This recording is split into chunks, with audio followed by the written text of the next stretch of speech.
Next up for our introduction is Cassie Temple. Cassie is one of the organizers of this event, so let's be sure to give her a nice warm round of applause.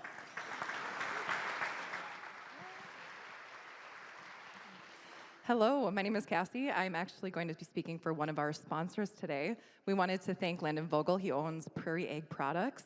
So any needs that you might have agriculture related, you can go to prairieeggproducts.com.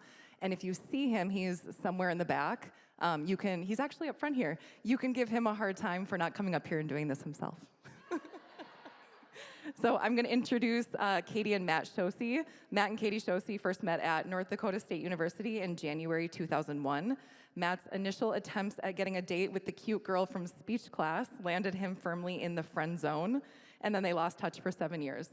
Life gave them another shot when a chance encounter on Facebook in 2009 got a yes to a movie date, and they've been together ever since. In 2016, Katie and Matt were initially poking around for a side hustle to earn some spare cash to support their growing family when they unexpectedly discovered an industry ripe for innovation. Today, they lead a team of 13 professionals who are disrupting the EdTech space with a platform that uses virtual reality technology to bring job sites into the classroom, helping students around the world make more informed career decisions. Let's bring up Matt.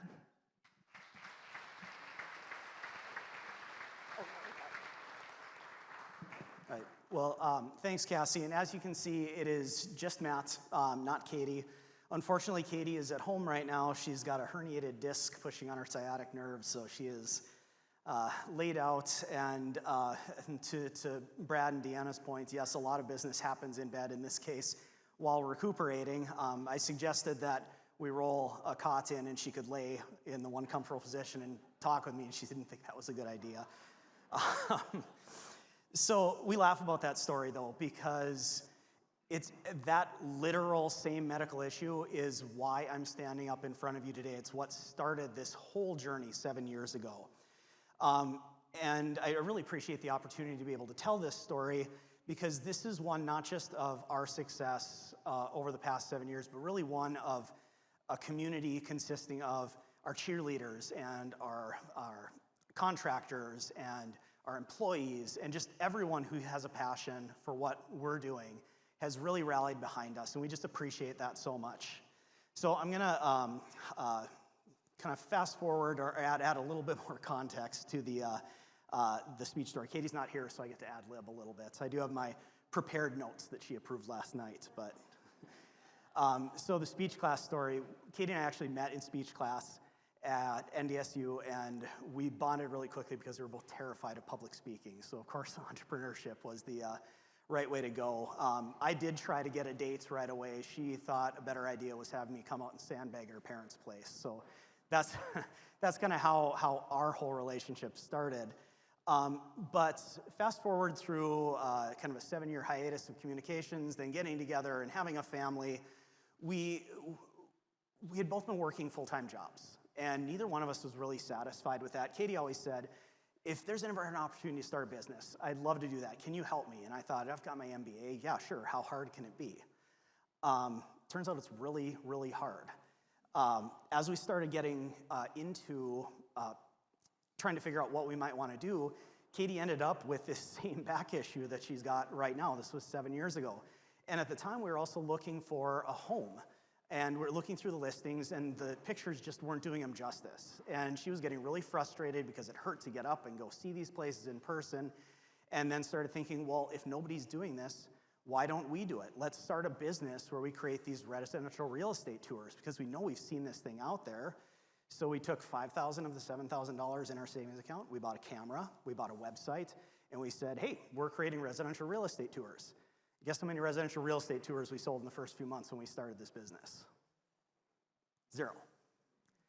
We were introducing a feature in search of a problem. Real estate agents were solving this problem in another way. That forced us to pivot. And pivots are really at the core of this entire story. Where we ended up pivoting to is we actually went out to the Buffalo River Pumpkin Patch and created a virtual tour of their pumpkin patch. And we were so excited because the first time we ever got paid, we got paid in pumpkins and admission to the pumpkin patch. It was the first time anyone exchanged anything of value. It was so fulfilling. It was so meaningful. We tell that story all the time. But that was back in 2016. We were just getting started. Moving into 2017, Katie had an opportunity to pitch at 1 million cups, and the owner of the pumpkin patch came there and said his gate admissions were up 30% because of the tour that we had provided to him. And that fueled us to say, okay, there's something more here. Moving further into all of that, we started going to conferences and checking out travel and tourism opportunities. We moved into doing things on a national space. I think Anthony's still here. We attended a conference with Anthony, and trying to keep up with him in New Orleans was a challenge. But we've really just had so many opportunities to be able to get out there and share and really try things, see what works and see what doesn't. Moving into 2017, well, we realized, I think we heard from speakers earlier today, you've got to be all in if you're going to be successful in your business. We had tried to hold down our jobs and start the business, and it wasn't working.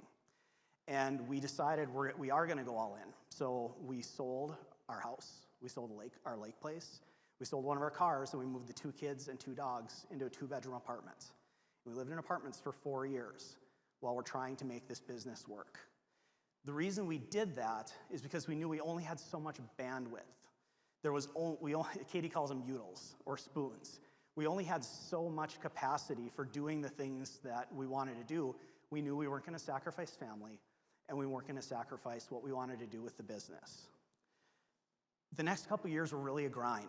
We ended up, does anybody here drive Uber Lyft to make money?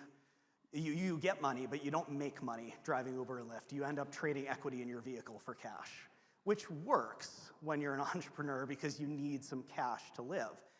But literally, as we were trying to get this thing going and real estate's still not working and travel and tourism is hit and miss, we're not quite moving things along the way we wanted to. So I'm driving Uber and Lyft in the weekends. Katie actually got a job. Our first apartment was downtown at 300 Lime, and Katie got a job across from university where she literally packaged paracord for 4 to 6 hours a day. We were just trying to do whatever we could to have enough, provide ourselves enough financial support to continue pursuing this dream that we had. The pursuit of that dream was really challenging, though, because we didn't have an end goal. We didn't have a target. We still didn't know what we wanted to do. We progressed through, actually we had to move out of the apartment we were in downtown because it was too expensive. We loved living downtown, it was a lot of fun, but it's not best for family and 2 kids and 2 dogs. It gets a little tight. So we moved into another apartment that was a little less expensive, and that helped a bit. But really it was still this challenge, this grind every single day, trying to figure out how do we figure out what's that problem that we want to solve. And actually, now we're in 2018. That's when we joined Executives Club, and coincidentally had a lunch meeting with Kurt. And I said to Kurt, what if we just scrapped all this tourism and real estate stuff and we just started creating like an interactive dirty jobs? You know, what would you think about that? In his nonchalant way, he says, oh, that might be a good idea. And I said, oh yeah, maybe. And then we set it aside and we did actually pursue it right away. But that idea kind of persisted in the back of our minds. And what ended up happening is we ended up in a travel and tourism conference where I had an opportunity, so this is fast forward to 2019, I had an opportunity to present this idea to the director of the Department of Commerce. And she said, wow, you should come in and present this to the Workforce Development Council. We came and presented to Workforce Development Council, and we got our first 2 biggest clients. And those 2 clients, which I have to mention, North Dakota Building Trades Unions and General Equipment and Supplies, catapulted us out of that financial quagmire that we'd been in. And it was so rewarding to have that moment where we're producing something that has that much value. And we were now on this train of we're going to create recruiting experiences for everybody. And then 2020 hits, and we had all kinds of jobs lined up, and then March hit, and everything canceled. And we're right back to where we were because of COVID. And it was so frustrating because we had this solution that allows people to get somewhere virtually. where when they're not able to go there in person. So we had a solution that solved the problem that everybody was facing, but nobody would let us come in to their locations to create those things. And it was actually one of those, at that time, Don Schilling, who's the chairman of General Equipment, reached out to me and said, hey, Matt, if you need us to pay for some service in advance, we'll do that. We believe in you, we'll make that happen, and you can perform the services at a later time. That, again, was one of those moments where it was enough to keep us going. We've since been really lucky to benefit from a number of loan programs from the state, to be able to really be co-piloting this thing into creating a company now that is really driven on mission, vision, and values, where we are bringing in employees that believe in the mission of what we're doing and really focusing on how do we have the most impact as a company. And I'm so excited to be able to be up here talking about what we're doing, and that my wife and her idea have put me in a position where I've got my dream job. And we're able to impact students and career seekers from all over the world. I actually have a couple things that I want to make sure that I mention. One is that the end result of all this, the last 4 years of the development of that career exploration product, that journey that we created together, is going to be going across all middle schools and high schools in North Dakota in the next couple weeks. So a huge, huge win there.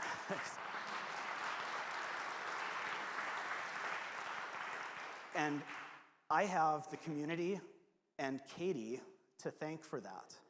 And it's just so rewarding and fulfilling to be able to be up here and tell this story about how we persisted through it, we pivoted, we got support, we asked for help when we needed it, and we're at a point where now we're pushing out across North Dakota, and a little bit later today I'll be making another announcement about a national award that's coming. So thank you all so much for your time. Any questions, I'm happy to answer.